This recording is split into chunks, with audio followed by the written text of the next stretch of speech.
Hola! We're in San Miguel de Allende, Mexico, and there is a lot of similarities to where I live in Cuenca, Ecuador. They are both gorgeous mountain towns with UNESCO World Heritage status, charming historic centers, complete with cobblestone streets, and both are recognized destinations for expats. I love both cities, but they have some significant differences which I'm highlighting in this video. A big thanks to Ian, who has lived in San Miguel de Allende for the past 2.5 years, for allowing me to interview him for some of the content. Vamos! Oh yeah, I've been living here in San Miguel de Allende for 2.5 years now. I didn't come here to live. I came here for Dia de Muertos 2.5 years ago and never left. So I spent some time in Cuenca before here, house sitting for Jason. And it's just a similar kind of place, a little smaller here than Cuenca, but it's a pretty city just like Cuenca, you know, the UNESCO World Heritage Site, I think they both are. Cobblestone streets, pretty buildings, lots of Americans living here, foreigners, well, not mostly Americans and Canadians here, but you know, a few others. It's just a comfortable life. It's not, I don't know, there's a lot of better places in Mexico to visit. I'm not sure about to live. This is a very comfortable place to live. Ian was also kind enough to take me on a big walking tour of San Miguel, and he just happens to be a fantastic photographer who has gone out of his way to find the best views, murals, and other points of interest throughout the city. I've made a long video of this walking tour, which I'll link to somewhere, and I hope that you enjoy that too. The timing of this video is actually quite weird, as the relationship between the Ecuadorian and Mexican governments is pretty much at an all-time low. I really don't want to spend a lot of time on the politics, but in a nutshell, Ecuadorian authorities raided the Mexican embassy in Quito to extract a former vice president of Ecuador and convicted felon who was seeking asylum in the Mexican embassy. Mexico has since ceased trade relationships with Ecuador and has even called for Ecuador to be removed from the United Nations. So it is a little bit weird for Ecuadorians right now in Mexico. The main reason I'm in Mexico is to support my partner. She is a member of the Latin American Network of Death and Dying, and their main conference is in San Miguel de Allende this year. We're traveling with another 2 Ecuadorians. The general public don't seem to care too much about this. But we did have one issue where our driver has become increasingly antagonistic throughout our stay here, saying stuff like, "Are you going to arrest the police that raided the Mexican embassy?" So he's no longer our driver. We would much prefer to give our hard-earned cash to someone else. But now I am digressing a little bit, so let's get back to San Miguel. I'm going to start with something basic, but it was honestly the very first thing that I noticed when I came to San Miguel, and that is traffic in San Miguel gives way to pedestrians. Wow. After living in Cuenca for over 5 years, I'm just accustomed to pedestrians giving way to vehicles, even at zebra crossings.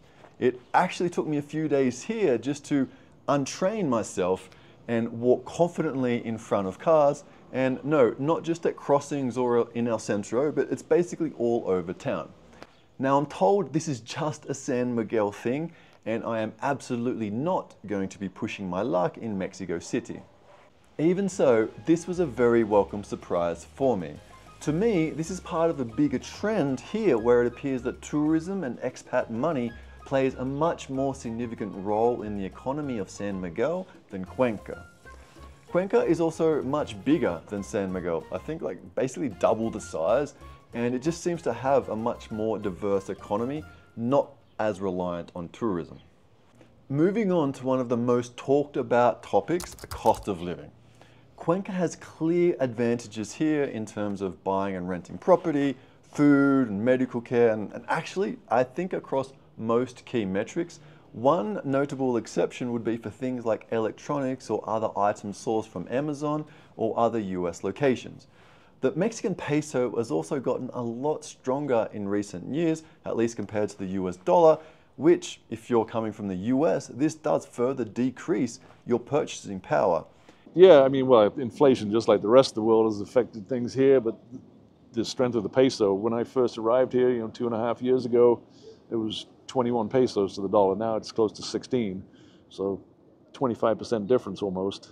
Plus, you know, inflation, prices have gone up. You know, so yeah, it's gotten expensive here. It's not a cheap country to live anymore. And San Miguel is probably the most expensive place in Mexico. So you can go to other small, beautiful towns in Mexico, and stuff is much, much cheaper, especially rents and restaurants. Ecuador uses the US dollar, which provides stability, at least if you're coming from the US. Food is expensive. Restaurants in Centro are very expensive in general. Compared to, you know, other parts of Mexico, you can easily spend, you know, two people, you can go out and spend $100, no problem. You can spend $20 on a margarita. But there's places outside of Centro, you know, more local places where you can go get a decent lunch for, you know, $4 or $5. As far as supermarkets and stuff, there's two very nice supermarkets in town, but they're expensive. You shop at the local tiendas and the little markets around town, and the food is way cheaper. So if you shop and live like a local, you can live fairly inexpensively. If you want to shop like an American, like you do at home, you're going to pay the price for it. Our core income generating activity at YapaTree is renting and selling properties in Cuenca. And so I do have a very good idea of the real estate market there. But to be honest, I've only really just scratched the surface of the market here in San Miguel. But even so, it quickly becomes apparent that San Miguel is significantly more expensive when doing like-for-like comparisons. Here's Ian on this topic. But here, rents are outrageous. I mean, they're almost the same prices in the US now. I mean, I looked at a 2-bedroom apartment yesterday for a friend, small, maybe 60, 70 square meters, 2-bedroom apartment, it's $2,000 a month. So, and I know people pay more than that.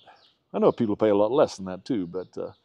Looking through the listings on YapaTree for similar 2-bedroom apartments, they generally rent for between $600 and $800, maxing out at $1,000 rent per month. And if we're talking about buying, there does seem to be a lot more $1 million plus properties in San Miguel than in Cuenca. Airbnbs in San Miguel are regulated by the municipality, and they do need to pay a yearly fee of something in the vicinity of $2,500. And then you've got the Airbnb fees on top of that, 17% VAT. And owners have told me that they basically say goodbye to around 40% of their Airbnb income straight away. And assuming you do have someone else to manage the property with the turnovers and all that, they're probably looking at adding another 10 or 20% on top of that. So ultimately, you've just straight up lost 50% of your income. And there is quite a bit of competition for Airbnbs here. I want to dig into this more before drawing any real conclusions, but San Miguel does feel like there is more chances of a property bubble happening than Cuenca. Speaking of Airbnbs, I just absolutely love this Airbnb that we're at right now.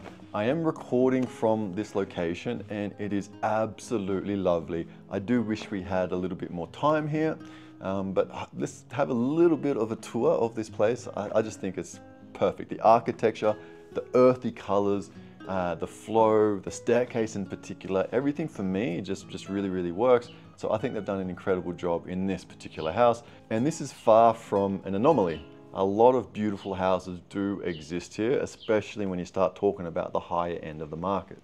Both cities are renowned for their El Centro areas. Both have gorgeous architecture with a lot of history, and both photograph extremely well.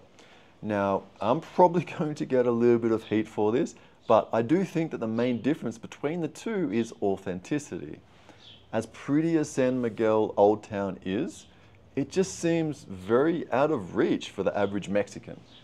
The best word I can describe it is boutique-y. It seems filled with high-end shops catering for well-off gringos and tourists. For example, Michelle's event is mainly held at Casa de la Cultura in El Centro. I forgot my hat, and so I did a quick search for a baseball cap. I found one that looked pretty cool. It was just a black cap with a bit of a Mexican wrestler type theme on it. And I would show you, but they kicked me out of the shop. I wasn't allowed to photograph or take videos in there. And I was prepared to pay $30 to $40, but the price tag revealed that it was over $100 for a black baseball cap. No thanks. Now, I am sure that I could find a sombrero, or dare I say, Panama hat in Cuenca for this price, but I just don't think that I would come across a baseball cap for more than $100 in Cuenca. Feel free to prove me wrong. And I haven't actually gone looking for a baseball cap like this in Cuenca, but I would just be super surprised if one existed. Whilst El Centro in San Miguel has been reserved for tourists and expats, El Centro in Cuenca is still where the locals do their business. It's still largely inhabited by locals and they haven't been pushed out, and I really hope that we don't get to that point in Cuenca. Let's talk about walkability. I consider both cities to be very walkable, but there are some key differences here as well. The streets of San Miguel are very narrow and parking is very difficult to come by. The sidewalks are basically single file only in San Miguel, which does make walking around the old town just a little bit more effort than Cuenca. Neither city is particularly well suited for wheelchairs or walkers, but in Cuenca you'd at least have a chance. You'd be very, very limited in San Miguel. One other difference I've noticed is that just seems to be more people in San Miguel that speak English, especially in El Centro, but even further out too. Maybe it's the greater US influence, or they just see the economic opportunities associated with speaking English. I'm not really sure, but I do think there is quite a big difference between the two. Now, you can see this as a pro or con for either city, depending on which way you look at it. The more English that is spoken, the less authentic a town or city seems to feel. So you decide where on the spectrum you sit. I speak Spanish, but there's a lot of gringos here who don't speak Spanish, and a lot of them don't try, I don't think. But there's so many Mexicans here who speak English, and to be honest, the Mexicans here are very friendly, and most of them enjoy speaking English and using their English. They're very proud of it. They've studied hard to learn English, and they're quite happy to use it. And those who do speak English generally make more money than those who don't. So they're very happy to try and learn. So, moving on to another favorite topic amongst expats, the weather.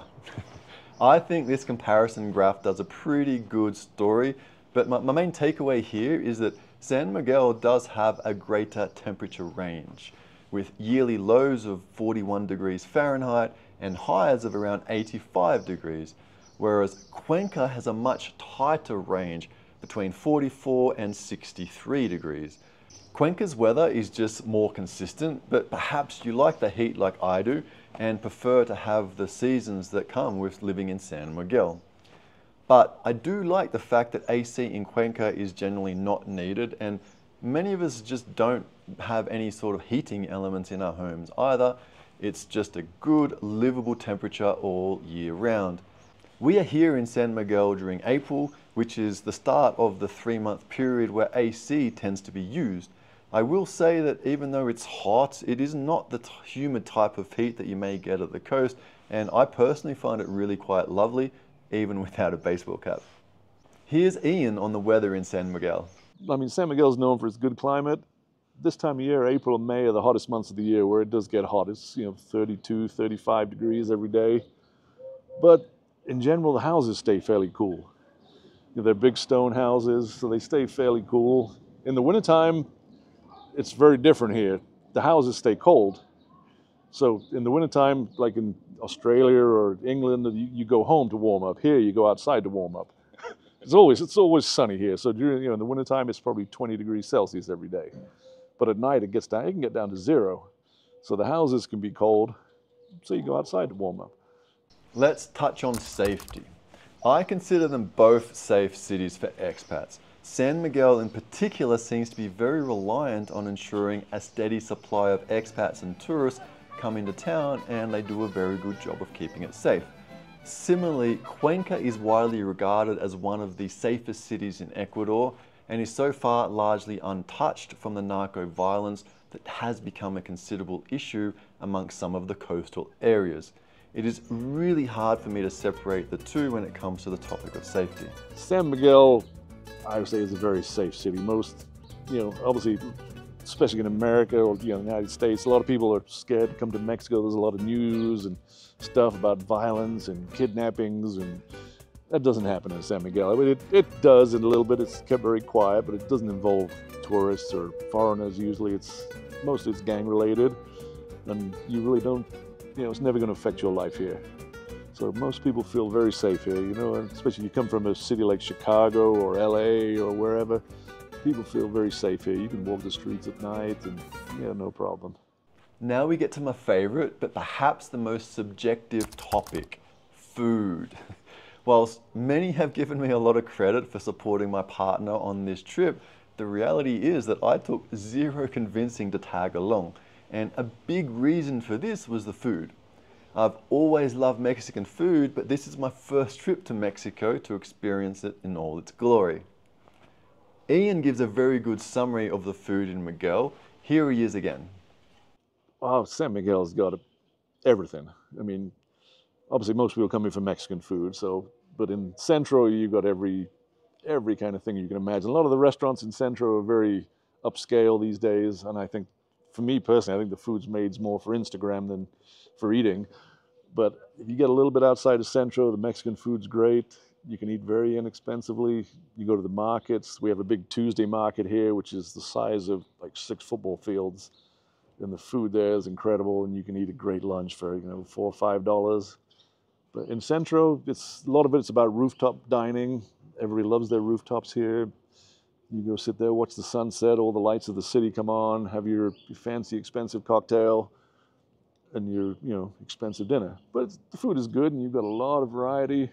Everybody loves tacos. You can't ever get tired of tacos. So carnitas is one of my favorites. Pork fried in its own fat, basically pork fried in lard, and it's delicious.